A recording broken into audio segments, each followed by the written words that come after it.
Halo netizen, bertemu lagi dalam Top 3 News.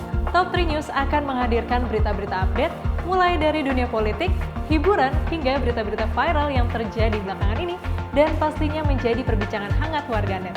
Bersama saya Dedianti, mari kita simak berita selengkapnya.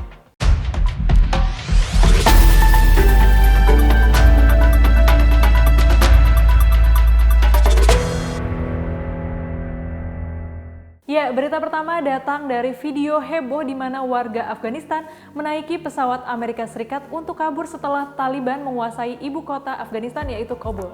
Beredar video yang memperlihatkan kondisi warga Afghanistan yang bergelantungan di pesawat militer Amerika Serikat saat lepas landas. Video mengerikan tersebut muncul setelah heboh warga Afghanistan jatuh dari pesawat AS saat melakukan evakuasi. Dalam video terlihat sejumlah orang nampak di luar pesawat dan melambai ke arah ribuan warga yang dilewatinya. Orang yang merekam video tersebut tampak duduk di dekat mesin pesawat C-17 sehingga terdengar suara mesin yang sangat bising. Mereka tampak duduk di atas fairing pesawat angkut militer C-17 yang lepas landas dari Bandara Kabul dan menjadi sasaran warga Afghanistan. Selain itu, usai dikuasai Taliban, warga Afghanistan mulai tinggalkan ibu kota Kabul. Lebih dari 600 warga Afghanistan termasuk anak-anak duduk sambil berdesakan di lantai pesawat militer AS. Sebelumnya, Taliban merebut dan menguasai ibu kota Afghanistan, Kabul pada 15 Agustus lalu atau 20 tahun setelah mereka digulingkan Amerika Serikat dan sekutunya dari kekuasaan. Hanya dalam tempo 10 hari sejak penarikan pasukan pimpinan asing, pimpinan Amerika Serikat dari Afghanistan, Taliban sukses mengambil alih kekuasaan. Presiden Afghanistan Ashraf Ghani bahkan dilaporkan sudah mengungsi ke Oman dan menyerahkan kekuasaan negara ke tangan Taliban.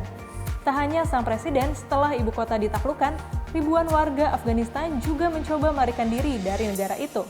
Beberapa orang dilaporkan tewas akibat berebut menaiki pesawat di Bandara Kabul. Ya, sementara itu kelompok Taliban sudah menggelar konferensi pers pada 17 Agustus lalu agar dunia mempercayai mereka. Bahkan juru bicara Taliban mengatakan akan menjamin warga Afghanistan.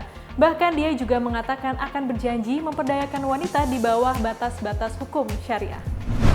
Ya, berita kedua datang dari Makassar, di mana ketiga pendaki Gunung Bawah Karang meninggal dunia setelah mengibarkan bendera merah putih. Kita simak berita selengkapnya. Tim SAR gabungan mengevakuasi 3 orang pendaki Gunung Bawah Karang. Ketiganya meninggal dunia usai melakukan pengibaran bendera merah putih di puncak Gunung Bawah Karang, Makassar.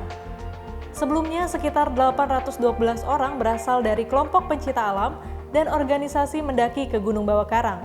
Mereka melakukan pengibaran bendera merah putih dalam rangka memperingati HUT ke-76 kemerdekaan Republik Indonesia. Namun, cuaca mulai tidak bersahabat sejak pagi hari pada tanggal 17 Agustus 2021. Sebelumnya, kawasan ini sudah ditutup oleh pemerintah Kabupaten Goa selama pemberlakuan pembatasan kegiatan masyarakat atau PPKM level 3 berlangsung di Kabupaten Goa. Camat Tinggi Moncong Iis Nurismi mengatakan selama PPKM, pemerintah kecamatan bersama TNI, Polri, Ormas, dan relawan melakukan penyekatan, mencegah pendaki naik ke Gunung Bawah Karang. Kapolsek Tinggi Moncong, Ibtu Hasan Fadli menyebut, 2 korban jiwa tersebut diketahui laki-laki bernama Stephen, warga Palantikan Goa, ditemukan di pos 7. Sedangkan korban lain, Rian, beralamat di dekat BTN Samata, Goa, ditemukan di pos 5 gunung setempat. Tim SAR menemukan satu lagi pendaki meninggal lainnya usai pengibaran bendera merah putih sekitar 500 meter dari pos 5 jalur pendakian Gunung Bawah Karang. Korban kemudian dievakuasi ke jalur Bulu Balea dan dilarikan ke Puskesmas Tinggi Moncong untuk diserahkan ke pihak keluarga. Kepala Basarnas Sulawesi Selatan Junaidi mengatakan, korban ditemukan pada pukul 20.40 waktu Indonesia Tengah oleh tim SAR gabungan setelah melakukan penyisiran sepanjang jalur yang dilaporkan teman korban. Dengan ditemukannya Muhammad Rian ini, maka total 3 orang dinyatakan meninggal dunia dan dievakuasi oleh tim SAR gabungan. Sebelumnya, tim SAR menemukan Stephen William di pos 7, Zainal antara pos 5 dan 6. Memang benar kembali ditemukan seorang pendaki gunung yang tewas di pos 5 dan saat ini tim SAR berupaya melakukan evakuasi terhadap korban. Hari ini ada 2 korban jiwa penyebab kematian diduga alami hipotermia atau kedinginan, ungkap Kapolsek Tinggi Moncong Ibtu Hasan Fadli. Diketahui polisi sudah menutup jalur pendakian menjelang kemerdekaan RI ke-76. Namun para pendaki ini tetap nekat menerobos mendaki sehingga akhirnya mereka pun meninggal dunia. Para pendaki ini diduga meninggal dikarenakan hipotermia berat akibat cuaca ekstrim di Gunung Bawah Karang. Ya, untuk masyarakat agar kejadian ini tidak terjadi lagi, baiknya tetap mematuhi protokol kesehatan serta peraturan yang berlaku. Berita ketiga datang dari tes PCR, di mana sebelumnya Presiden Jokowi meminta untuk menurunkan harga tes PCR. Kini Kimia Farma resmi menurunkan harga tes PCR sebesar Rp495.000 di seluruh klinik. Mari kita simak berita selengkapnya.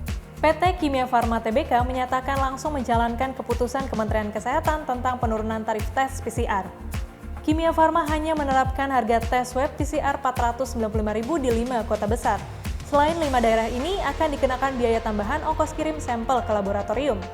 Kelima daerah dengan harga tes tersebut antara lain Jakarta, Bandung, Semarang, Medan, dan Makassar.